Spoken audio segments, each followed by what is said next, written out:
തൃക്കരിപ്പൂരിൽ സന്ദീപ് വാര്യർ നേടിയ അട്ടിമറി വിജയം വിശ്വസിക്കാനാവാതെ ഇടത് കേന്ദ്രങ്ങൾ. 5213 വോട്ടുകളുടെ ഭൂരിപക്ഷത്തിലാണ് സന്ദീപ് വാര്യർ വിജയിച്ചത്. നീണ്ട 6 പതിറ്റാണ്ടിന് ശേഷമാണ് ഈ മണ്ഡലത്തിൽ കോൺഗ്രസ് പ്രതിനിധി MLA സ്ഥാനം തിരിച്ചുപിടിക്കുന്നത്.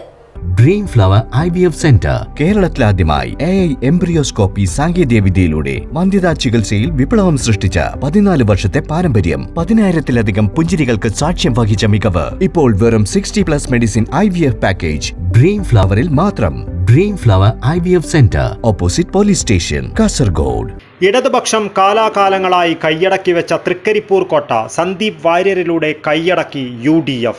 തപാൽ വോട്ടുകൾ കൂടാതെ വോട്ടിംഗ് മെഷീനിൽ നിന്നുമുള്ള 5213 വോട്ടുകളുടെ ഭൂരിപക്ഷത്തിലാണ് സന്ദീപ് വാര്യർ വിജയിച്ചു കയറിയത്. നീണ്ട 6 പതിറ്റാണ്ടിനു ശേഷമാണ് ഈ മണ്ഡലത്തിൽ കോൺഗ്രസ് പ്രതിനിധി MLA സ്ഥാനം തിരിച്ചുപിടിക്കുന്നത്. രാഷ്ട്രീയപരമായി ഇടതുപക്ഷത്തെ പിന്തുണയ്ക്കുന്ന ഒരുപാട് അനുകൂല ഘടകങ്ങളുള്ള തൃക്കരിപ്പൂരിൽ സന്ദീപ് വാര്യർ നേടിയ അട്ടിമറി വിജയം ഇടത് കേന്ദ്രങ്ങൾക്ക് ഇനിയും വിശ്വസിക്കുവാൻ സാധിച്ചിട്ടില്ല. കാസർഗോഡ് ജില്ലയിൽ ഏറ്റവും കൂടുതൽ പ്രതീക്ഷ വെച്ച തൃക്കരിപ്പൂർ നഷ്ടമായത് LDFന് ഈ തിരഞ്ഞെടുപ്പിലെ ഏറ്റവും വലിയ തിരിച്ചടിയായി മാറി. വോട്ടെണ്ണലിൻ്റെ ആദ്യഘട്ടം മുതൽ തന്നെ സന്ദീപ് വാര്യർ വ്യക്തമായ ലീഡ് നിലനിർത്തിയിരുന്നു. ഓരോ റൗണ്ട് കഴിയുന്തോറും ലീഡ് നിലനിർത്തുവാനും വർദ്ധിപ്പിക്കുവാനും അദ്ദേഹത്തിന് സാധിച്ചു.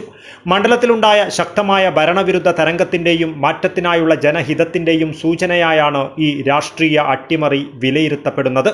സന്ദീപ് വാര്യരുടെ വിജയത്തിൽ തൃക്കരിപ്പൂരിലും കാസർഗോഡ് ജില്ലയുടെ വിവിധ ഭാഗങ്ങളിലും UDF പ്രവർത്തകർ വൻ വിജയാഘോഷം തന്നെ സംഘടിപ്പിച്ചു. 6 പതിറ്റാണ്ടിനു ശേഷമുള്ള ഈ തിരിച്ചുവരവ് പ്രവർത്തകർക്കിടയിൽ വലിയ ആവേശമാണ് സൃഷ്ടിച്ചിരിക്കുന്നത്. മണ്ഡലത്തിലെ വിവിധ കേന്ദ്രങ്ങളിൽ നിയുക്ത MLAക്ക് വൻ വരവേൽപ്പ് നൽകുവാനുള്ള ഒരുക്കത്തിലാണ് പ്രവർത്തകർ. News bureau, Trikaripur.